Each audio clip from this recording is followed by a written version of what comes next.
We've been told since childhood that spinach is the ultimate source of iron, the ultimate biological fuel. But here's the reality. If you were eating it by itself, your body is rejecting almost all of it.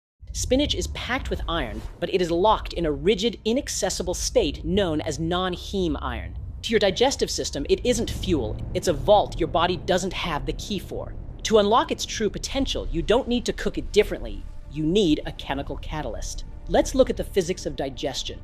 When non-heme iron enters your system, it is structurally incompatible with your gut lining. Watch what happens. These dense crystalline iron structures pass straight through the digestive tract. The cellular walls cannot absorb them. They bounce off the biological architecture, remaining completely unabsorbed. A massive payload of nutrients passing through you completely untouched and utterly useless. But add a single squeeze of lemon juice and you completely alter the chemical equation. This is a wave of ascorbic acid. It acts as a biological solvent.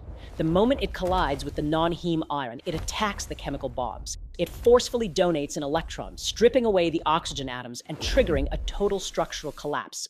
Ascorbic acid acts as a ruthless reducing agent. It forcefully converts ferric iron, the rigid crystal your body rejects, into ferrous iron, a bioavailable state your gut easily absorbs. And this reaction isn't limited to lemons. The exact same biological hack happens when you pair your spinach with tomatoes or a handful of raw bell peppers, which actually contain more ascorbic acid than citrus. Whatever the source, the result is the same. The iron transforms from a rigid, useless crystal into a highly bioavailable, water-soluble state. The vault is open. You aren't just making a salad, you are helping your body absorb locked fuel. Food is not just ingredients, it's chemistry.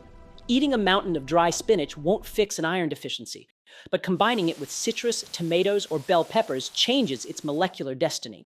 Control the chemistry, and you control the fuel.